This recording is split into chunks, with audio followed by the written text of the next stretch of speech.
I always knew something bad was coming, not in a paranoid tinfoil hat way, just that little itch under the skin that says you shouldn't ignore your gut. That morning started like every other, but it felt wrong from the minute my alarm went off. The sun looked bleached, the street outside was too quiet, and even my coffee tasted weird, like someone swapped the sugar for salt when I wasn't looking. My name's Ethan, and I've lived in this city my whole life, so I notice when things feel off. I got dressed for work, khakis and a shirt I didn't even like, because none of that mattered today. The first thing I noticed was the sound outside my window, a weird, persistent cough echoing from Mrs. Rodriguez's apartment. She always left her window open, shouting at her grandkids in Spanglish and letting the smell of bacon waft into the hall. Today, just the cough, dry and jagged. I thought about checking on her, but I had to get to work. We don't check on people here unless it's serious. That's city living. Stepping into the hallway, my phone buzzed with an alert. At first I thought it was a weather warning or another dumb Amber Alert, but it was from the city. Avoid unnecessary travel. Stay indoors if possible. There was a spelling error in the message. Unnecessary. It was probably nothing, just a glitch, but it's never nothing when it comes to official warnings. I tried texting my buddy Mike, but the message wouldn't send. No bars, even though I was on Wi-Fi. Out on the street, people were still shuffling toward the subway, but their eyes darted around, wide and silent.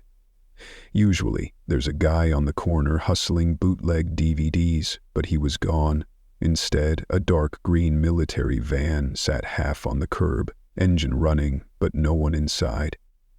Just sitting there, humming, a streak of something reddish-brown smeared across the rear doors. I stared at it too long. Some guy behind me muttered, "Move," but nobody got close to the van. The walk to the subway felt like moving through a dream where nothing quite makes sense. A group of teens coughed into their sleeves. An old man glared at his phone and smacked it with the palm of his hand. My neighbor from upstairs, Riley, stood at the bus stop, but didn't acknowledge me. She looked pale, arms wrapped around her stomach, rocking side to side. I thought about saying hi, but she looked like she'd bite my head off, or maybe just bite. When I reached the subway steps, there was a commotion up ahead. 2 cops blocking the entrance, arguing with some guy who looked like he just crawled out of a dumpster. One cop shouted, "Get back!" The other pressed a gloved hand to his radio, but nobody was answering. People started grumbling. Someone shoved me from behind, and I stumbled off the curb. That's when I saw the first drops of blood. Tiny, dark spots trailing into the alley. Someone had bled out here, and nobody seemed to notice. I gave up on the subway and went back home. The elevators were out, just that high-pitched whine echoing through the shaft. So I took the stairs, 3 flights up. My apartment felt smaller than usual. I tried calling my mom, but it went straight to voicemail. Tried my sister in Boston. Nothing. Even group chat was dead. I turned on the TV, but every local station played the same emergency announcement. Shelter in place. The city is under lockdown. Remain calm. I stared at the screen, waiting for an explanation, but they just looped the same announcement. No details, no faces. I paced the apartment, locked the door, checked the window. A weird feeling built in my gut, like I was waiting for a tornado to hit, but the sky was clear. I watched out the window. Mrs. Rodriguez's cough stopped. Then a low moan, too raw to be anything human. I shut the window, turned on all the lights, and sat with my back to the door. That's when I finally admitted it. Something is really, really wrong. And it's just getting started. It started with a scream, not some horror movie scream, more like someone getting surprised and angry at the same time. I was in the kitchen, staring at my useless phone, waiting for any message to come through. That's when I heard pounding in the hall and a muffled shout, "Let me in, please!" I peeked through the peephole and saw Riley from upstairs, her face white as printer paper, clutching her phone with both hands. I hesitated. I never let people into my apartment. but the way she was looking over her shoulder, shaking all over, I caved and unlocked the door.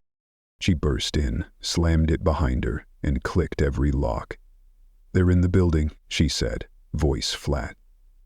"I saw them. I saw what they did to Mr. Fisher." My heart thudded.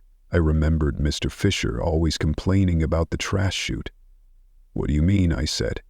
She just kept staring at the floor, muttering, "His mouth eat him, his mouth." And then she started crying. We huddled by the window. From 3 stories up, the street looked normal, but it wasn't. At the corner, someone was crawling across the crosswalk, blood leaking from his leg, fingers scraping the asphalt. Nobody stopped to help. On the sidewalk, a woman in a nurse's uniform was banging her head against a light pole, hard enough to make a wet sound, over and over. Cars honked. Nobody got out. Riley kept pacing. She tried calling 911, but all she got was a recorded message. "All lines are currently busy. Please remain calm." I checked the news again. Every channel played the same recorded alert. Twitter was chaos. Hashtags like lockdown zony virus and now zombie sighting were trending, but every post said something different. A few videos showed people attacking each other, biting and clawing, their faces smeared with blood. Some people called it a prank. Others said it was a government experiment or terrorism. Nobody had answers. All I knew was that it was getting closer. Then the power flickered. The lights dimmed, came back, then died completely. I heard screams from the street and something crashing in the hallway. My apartment felt suddenly small. Too many windows, not enough walls. I remembered my dad's old baseball bat in the closet and pulled it out, hands shaking. Riley grabbed a kitchen knife and held it like she actually planned to use it. We blocked the door with my dresser and pushed the couch against it. Not like it would stop anything determined, but it made us feel less helpless. A new sound started outside, sirens, dozens of them, wailing and overlapping. Then a voice on a loudspeaker. "All residents remain indoors. Do not attempt to leave your building. This is not a drill." It was so loud, it rattled the glass. Riley dropped the knife. I could smell something burning. Down on the street, people were running, pushing, fighting to get into cars or buildings. I watched a man in a suit get tackled by 3 people. No, not people. Bodies. They bit him. He stopped moving. They kept going. Something banged against our door. Not a knock, a heavy, dragging thump. I held my breath. Riley whimpered and hid behind the kitchen counter. I gripped the bat so hard my knuckles hurt. The banging got louder. Then it stopped. Silence, except for distant sirens and a weird, choking moan from the stairwell. We waited. Nothing. No more pounding. No voices. I peeked out the window. The military van on the curb was gone, but a trail of blood led from where it had been.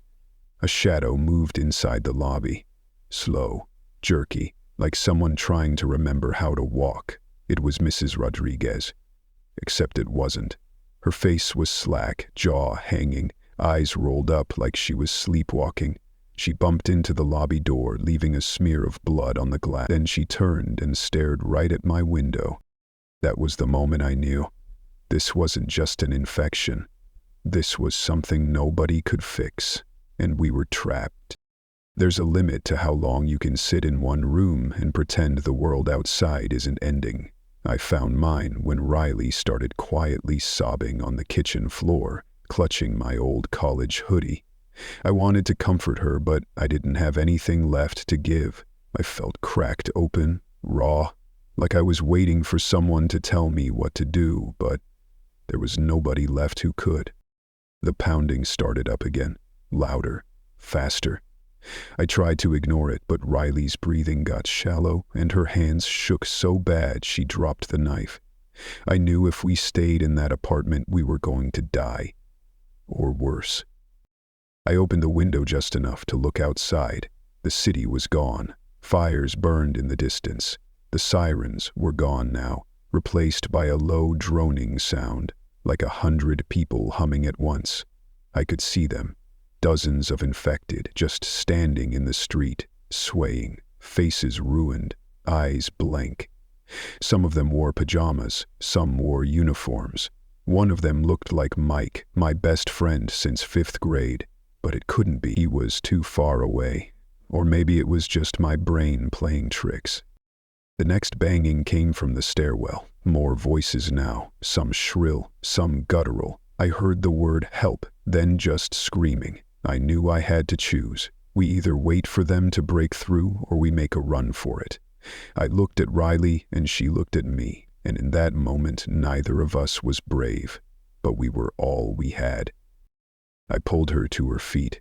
We packed what we could: water, a baseball bat, a flashlight, some granola bars.